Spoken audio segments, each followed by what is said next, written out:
Good morning, friends.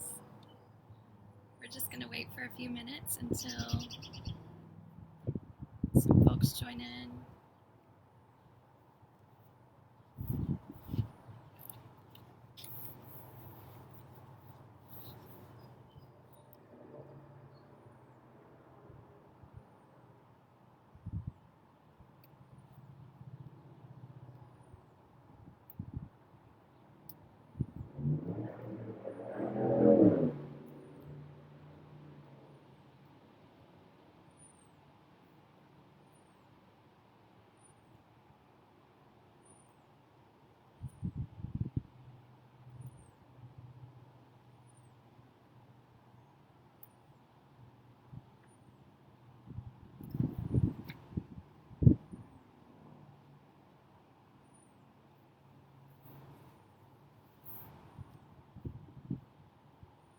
Hi, Lewis. Hi, Anita.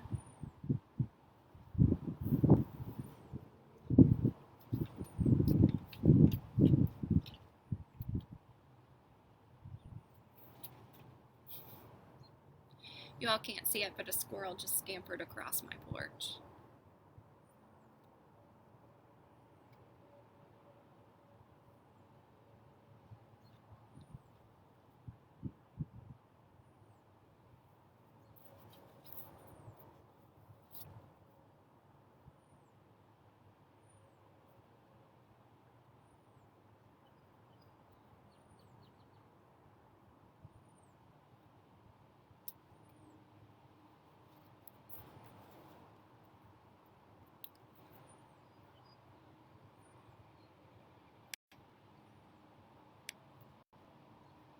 All right.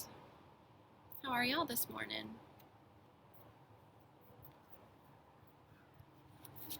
I am out on my front porch. The question that we posted this morning asks for a picture of where you listen for God. And this is where I listen for God. I love my front porch. I loved it more when I had a tree before lightning struck it and took it out. But I love the porch, and I love being out in the wind and the sun. It's joy for me. So I hope that you'll go and share your place where you listen for God today too. Good morning, Kim and Kathy. It's good to be with you this morning. So we'll go ahead and get started. This morning, as I have been sitting on my porch, one of the things that I've been thinking about, because at least from where I'm sitting, it's beautiful, and the wind is blowing, and the trees are blooming, and it's just absolutely gorgeous in springtime. And I'm struggling with dissonance. And for those of you who are musical people, you know that dissonance is two tones that are so close together when you're singing them or playing them that they're really hard to hold, and then they have to resolve. And I'm struggling with the dissonance of the beauty of springtime, but also the tension that comes from knowing that there is so much going on in the world that is so difficult and hard. And yet here from my front porch, I feel completely isolated from some of that, at least at this particular moment, until it breaks back in, right? And so thinking about that dissonance and the impossible, like what are we able to do in this season and what are we not able to do in this season? And really what I have to offer for you today is just a poem. Poem speaks mystery to me sometimes, and I have a new book that I just started reading this week. I don't know if you can see it. It's called Ash and Starlight, Prayers for the Chaos and Grace of Daily Life. And the author is Ariana Braithwaite Lean. I don't know if I'm pronouncing her name correctly.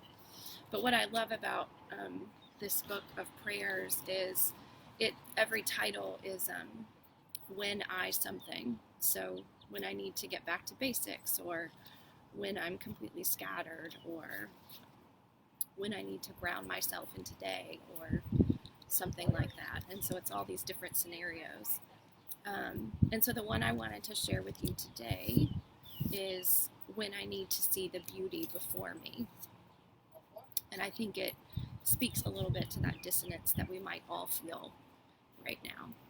So, and I guess these are actually maybe less poems and more prayers. So, Creator God, you make everything beautiful in its time. Please open my soul, awakening one, to the surprising beauty and timing of this season. I need you to draw me in from my distraction. I want to witness your brightness in the greening earth and bird's song, as well as the neighbor walking past or the child's sidewalk chalk.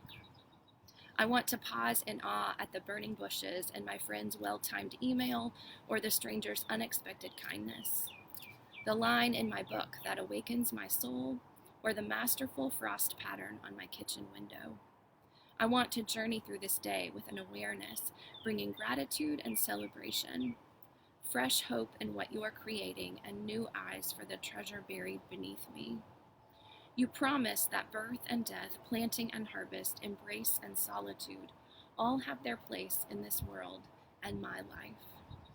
A beautiful faith allows things to unfold and grabs on to the grace of daily glimpses.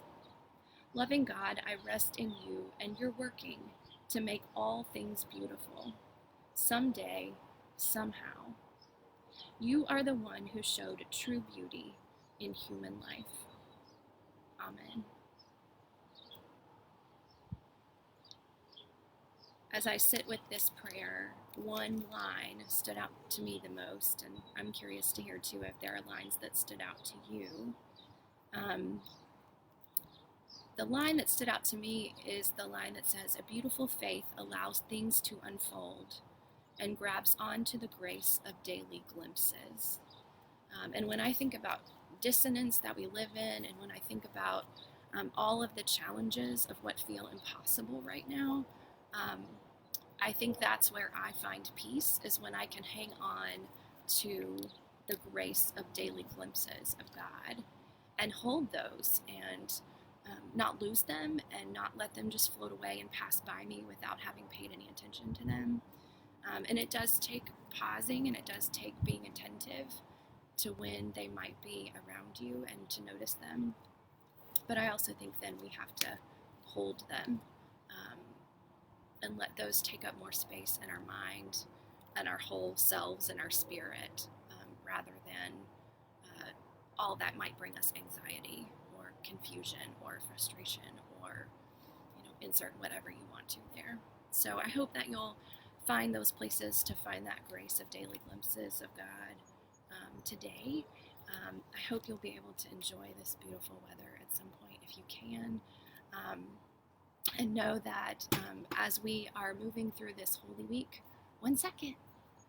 as we are moving through this Holy Week together, that I am holding you in my thoughts and in my prayers. I hope you'll join us tonight for Monday, Thursday service at 7 p.m. Lauren and I will be live from our homes for poetry and scripture and communion. So gather your communion things if you can. I'm going to attempt to make bread in a few minutes. And then tomorrow night we'll have our 10 Embrace service also at 7 p.m. and Easter on Sunday at 10. So, Eliza, do you want to say hi to everyone? Nah. Yes or no? No. No? Okay. Maybe tomorrow.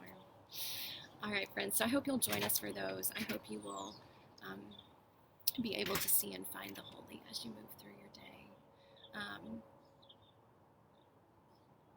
I think that's good. All right, friends.